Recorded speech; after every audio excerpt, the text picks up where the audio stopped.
Hay algo dentro de este sintetizador que ni sus creadores terminan de entender, pero que explica por qué hoy uno solo de ellos puede valer hasta $20.000. Su nombre se inspira en un dios de la mitología romana. Es probable que lo reconozcas en canciones como Thriller o Radio Gaga. Sin embargo, cuando salió a la venta, casi nadie lo quería. Bienvenidos al canal, mi nombre es Mauro y hoy vamos a hablar de el Roland Jupiter 8.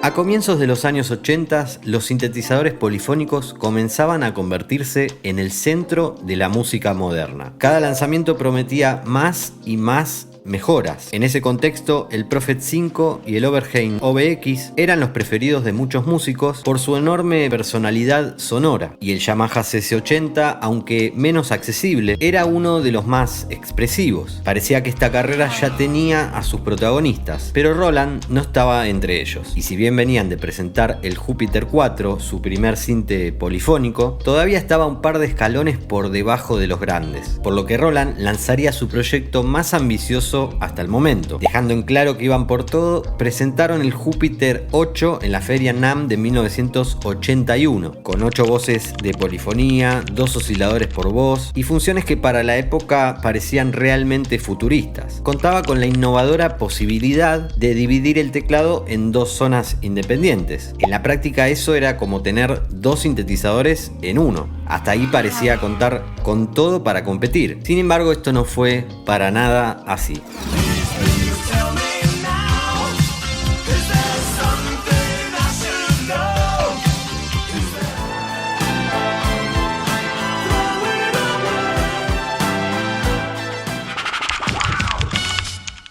Mientras el Prophet y el Oberheim generalmente dominaban la mezcla, el Jupiter 8 era más limpio, es decir que su carácter no terminaba de imponerse. Eso, en 1981, generaba desconfianza a varios músicos, quienes estaban acostumbrados a que un gran sintetizador tuviera una gran personalidad. Lo curioso es que ese sonido tan particular tenía una explicación técnica que muy pocos conocían, y es que en su interior había un procesador llamado Zilog Z80, el cual también tenían las máquinas de arcade o computadoras como la ZX Spectrum. Ese procesador tenía una limitación de precisión que creaba como una especie de variación orgánica en el sonido, y esto hacía que muchos usuarios sientan que cada unidad sonaba diferente. Y mientras las opiniones eran divididas, Roland tenía un problema aún más grande.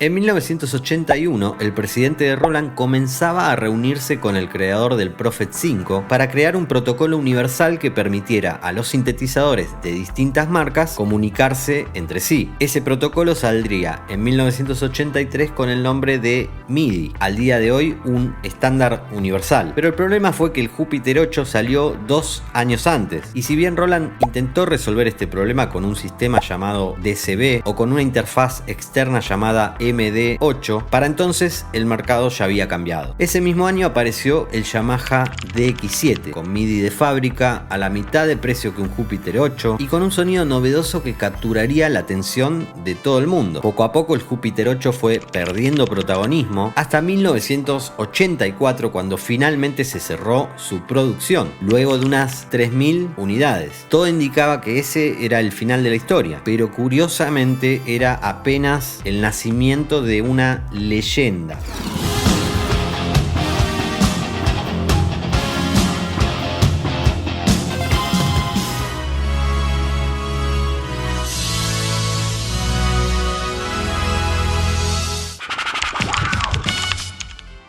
Mientras muchos lo daban por olvidado, algo muy distinto pasaba puertas adentro en los estudios. Sin llamar tanto la atención, el Júpiter empezó a aparecer en algunos de los discos más importantes de la década. El riff principal de Thriller, el disco más vendido de la historia, fue grabado con un Júpiter 8. El bajo de Radio Gaga de Queen también nació de este sintetizador, utilizando una de sus funciones más características, que fue el arpegiador. Nick Rhodes de Duran Duran fue uno de los primeros músicos en descubrir todo su potencial. Lo que algunos criticaban por sonar demasiado limpio era justamente lo que los mejores productores estaban buscando.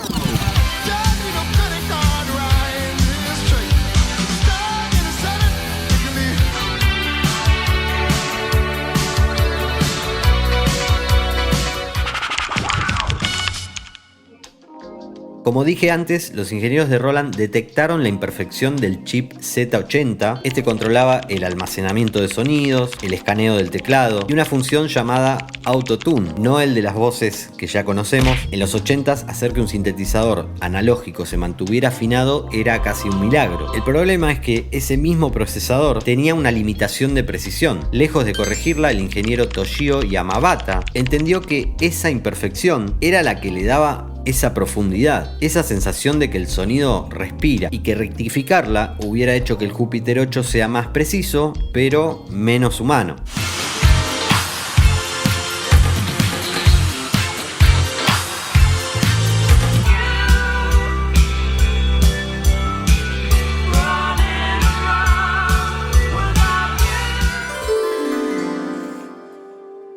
No todo el mundo podía pagar un precio de $5.000 por un sintetizador. De hecho, en Sudamérica era prácticamente imposible. Pero en 1983 Roland lanzó el Júpiter 6, con 6 voces en lugar de 8, más barato y MIDI incorporado. Época en la que Charly García estaba grabando su disco Click Modernos, y gracias a esta foto podemos verificar que contaba con ese sintetizador. Y por ejemplo lo podemos escuchar en el riff principal de Bancate ese defecto.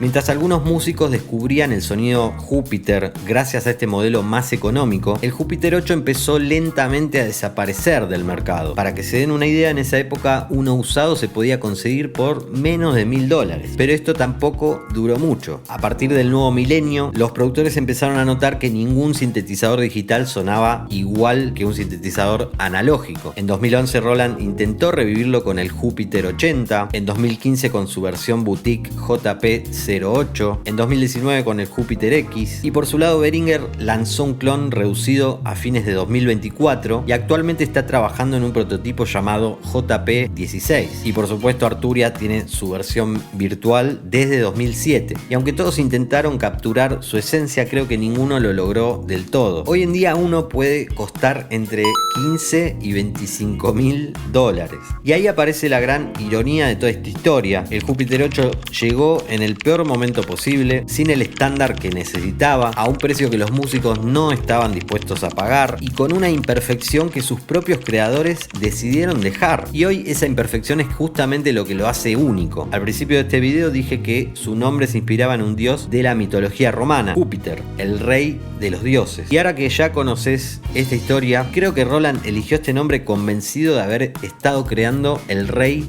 de sus sintetizadores. El mundo tardó bastante en reconocerlo, pero 40 años después da la sensación de que Roland tenía razón. Y si te gustó esta historia, también hay otro sintetizador inspirado en un dios de la mitología, y si lo querés ver, te lo dejo acá. Nos vemos en un próximo video. Chau chau.